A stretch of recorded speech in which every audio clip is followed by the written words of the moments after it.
Welcome to 2022. We made it, guys. It's officially 2022 and you're here, and that's something to be monumentally thankful for. This is our first vlog for the year. I'm super excited, super charged for the year, and I'm just here to essentially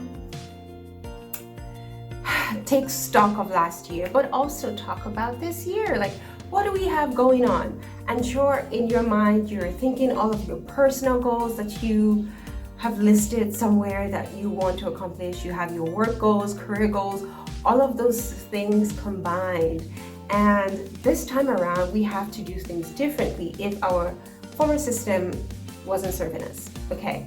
And this means that if you're probably that person who's very organized at work, but everything else outside of work just seems to be taking a hit every now and then, how can we consolidate this process in a way that we start to live a more wholesome life? That all of our interests, we indulge them in any capacity that we possibly can, depending on what our interests are. So, if you're in this boat, supercharged for the year, but you're still undecided how you're going to accomplish all of the things that you have in mind that you want to accomplish, sit back, relax, and enjoy.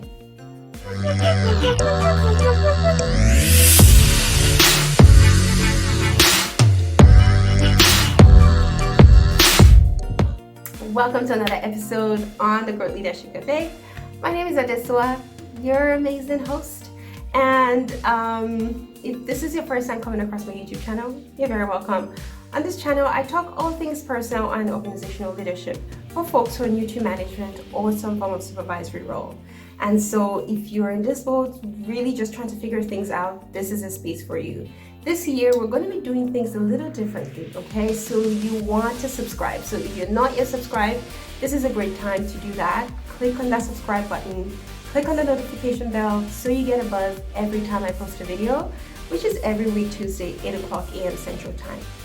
Okay, so moving on to the topic for today. Today, I'm just here to thank God for all that happened last year. Last year was an interesting year for me. Obviously, like everybody else, we had our high moments, our low moments, moments of uncertainty and confusion and frustration. And for me, also a moment of depression where I felt extremely overwhelmed, extremely dissatisfied with some aspects of my life, and I wanted a way out. I wanted to get out of that bubble so bad. And last year, I pushed myself, right? I really pushed myself to grow my business, to lay the foundations for my business, to start to build a clientele. And being an entrepreneur is definitely not easy at all. So for all my entrepreneurs out there, business owners who are just literally trying to figure things out as they go, a tap on the shoulder for you, man, because it is not an easy fit to accomplish. All right, so but anyways, I'm really just thankful for last year. Last year I went into my business at a larger scale. I put myself out there a lot that I am comfortable with, because when we're comfortable, there is no growth there, right? So I'm really thankful. I'm thankful for getting a coach that helped me really situate and center my business. I'm thankful for the new opportunities, clients, people that I got to meet across the world. It's been phenomenal how I think this my little baby business that I'm really just cuddling and trying to grow and foster, that someone out there sees it and sees value in it, in what I do, and reaching out. So like, shout out to all of the clients that I worked with last year. You guys are the real MVPs. And this year we're really supercharged to move things to a higher level, okay? So in a nutshell, yeah, last year was a year that pushed me. It was a year that I had to go through growing pains and that stage of pruning. And in some respects, I'm still in that bubble, but you know what? I am embracing these aspects of my life wholeheartedly and not giving it 5% or 10%, and giving it my best effort. okay, because that's really all I can do, right? And so moving into this year, I started a new job, and with the other clients that I work with, like, it's been a journey, and I'm really just thankful for where I am. And even this year, we are already catching those opportunities. So it's been a great first week of the year, and I'm super thankful for that. And this year, I told myself I'm going to grow my YouTube channel better than it is. I'm going to get into a PhD program because that's something that's really important to me, and just, you know, growing myself academically, intellectually. This year I want to invest more in my business. I want to launch a product that's very dear to my heart, and I just want to see that really just come to reality. And so there's just so many things that I'm excited about with this year, and I hope I get to take you guys on this journey with me, and I hope you will share your journey with me as well. So again, if you're not yet subscribed to this channel, this is a great time to do it, okay? Because you do not want to miss all of the fun stuff or pains that will be happening in this space, okay? But I do want to talk about something very important in putting things in perspective as you begin the year, and that is planning. They say, what are plans without actual action items?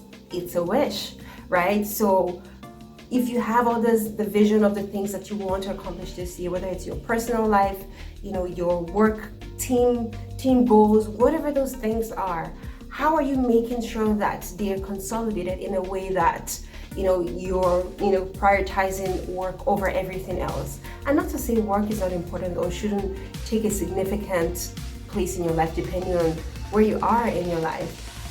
But how do we live a more holistic life in a way that we can do things more intentionally?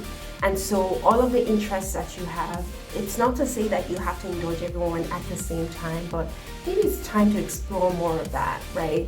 And because you never know the opportunities that will come out of that, okay? So if you're in that space where you're thinking, how can I really get myself organized? You know, I start my day and I just get so thrown into the thrust of work and, you know, the day-to-day tasks of getting my job done, and by the time I'm done at the end of the day, I am exhausted and have zero energy for anything else. My dear, there is a way to do all of that, okay? So whatever system that you think works for you, that is really functional in your work life, I want you to take that and apply your personal goals into that. So this means that even if you have a checklist of all of the things, you have a to-do list of every day that you write your things down, the tasks that you want to complete for that day, put in those personal tasks, those things outside of work that are also important that you get done maybe that day or that week. Incorporate that into that plan, because when things are coming more top of mind for you because you have a written representation of the task that you want to complete, it's easier to accomplish it because it comes top of mind for you. There is not just a mental, you know, reminder, but there is a physical written reminder of the things that you want to do that day. Okay, so I really encourage you. So whether that's getting a planner, a notepad, whether you're the type that is more, you know, using the technology and your device, you know, your phone can be used for things beyond social media, texting, and receiving phone calls, okay? There's so much you can do with your cell phone, all right? So really take advantage of using reminders on your phone, really using the planners on your phone, because they help as well. And you know, with technologies these days, it's easier to synchronize things, synchronize your work calendar with your personal calendar, so things are all in one space and it's easier to get organized around those things. All right, so the other thing I would say is, if you don't have a planner, trust me, since I started using a planner, it has made a world of difference in how organized I am. And I already have my planner for this year, and I'm super excited because I'm such a visual person, and so writing things down really helps me stay centered. Okay, so find your thing. If it's using your device, if it's using a notepad, if it's using a planner, whatever it is that works for you or you want to explore, pick one and just get started. With time, you're going to learn if this is something that is serving you, or if it's not, then change it up, okay? There is no, textbook approach or one way that fits all type of approach, okay? Find what works best for you. Aside from my notepad or my planner, I also have a notepad, okay? So for the random things that just come top of mind, or just creating my to-do list for the day, I typically plan a week in advance, so I know the things that I want to accomplish this week.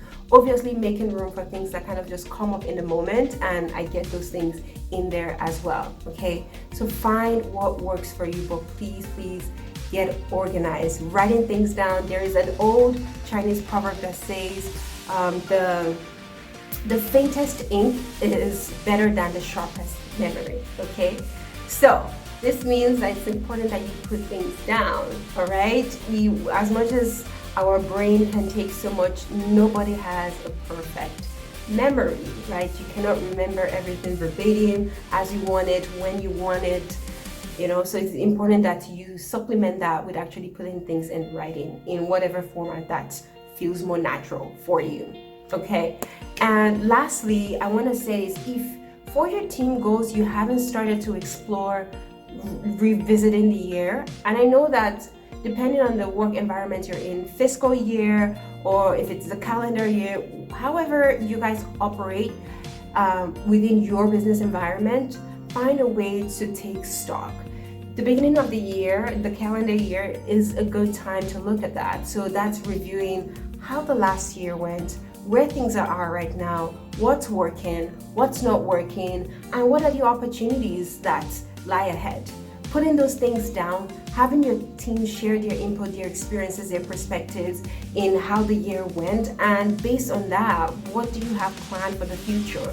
And really committing to doing things. That means setting goals, setting timelines, identifying who is going to take on those responsibilities or projects, but making sure that you're getting organized for the term or for the year, whatever this looks like for you, okay?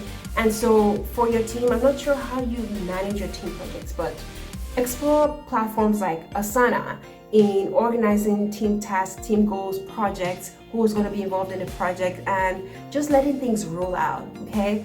Anyways, I do not want to keep this video too long, but thank you so much for listening. Again, if you're not subscribed, click on that subscription button, click on the notification bell. Thank you so much for listening. I will see you on the next episode. Bye for now.